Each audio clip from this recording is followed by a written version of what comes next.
So hello and welcome, Microbehunter here. Look what I just received over the mail. It's the 100,000 subscriber YouTube Creator Award, the YouTube play button. Yes, 100,000 subscribers is an important milestone. It shows that microscopy, hobby microscopy, amateur microscopy is loved all around the world. And I would like to thank you now for supporting this channel. And of course you now know what I'm going to do with this play button. Of course, I'm not just going to hang it up on my wall. I'm going to put it under the microscope.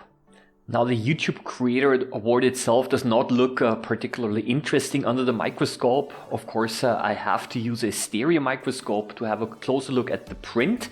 But then I told myself, why not try something a little bit more crazy maybe? So I put a small drop of pond water with a tiny microscopic worm directly on the shiny surface of the play button.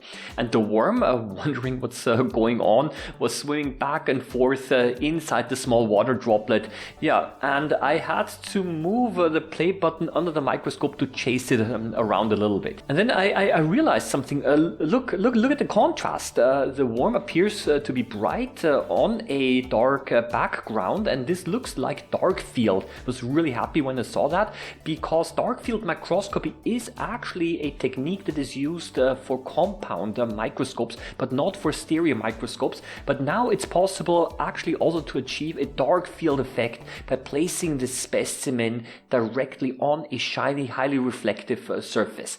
And then, yeah, you'll get a very similar result. And I have to tell you, at least I am quite happy with the results here. So I'm going to put the worm now back, and the next one is going to be an ostracod that I'd like to put on the play button. So well, here I'm tapping some algae from a water sample directly on the shiny surface of the play button here. Ostracods are also known as seed shrimp, and they too can be found in clean and fresh pond water, but they too are a little bit difficult to observe because they like to move around very quickly. So by reducing the amount of water, you kind of also limit their movement, and then they become a little bit more easier observable. So I would like to also use this opportunity now to say a big thank you. Thank you to all of you who have subscribed to this channel. Also thank you to all of the Patreons and to the GoFundMe supporters of this channel. And thank you to all of those of you who have visited the Amazon affiliate shop. There are of course links in the description below. And last but not least, a big thank you also to the Microscope companies who've supported my second microscopy channel called Microbehunter Microscopy.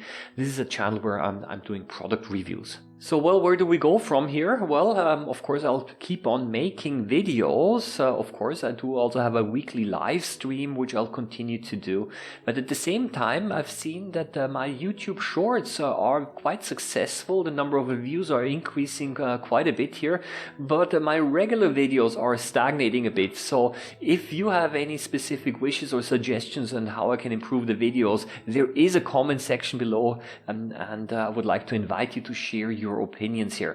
But for right now, I'm going to leave it at that. I want to wish you all the best. Happy microbe hunting as always, and see you around next time. Bye bye.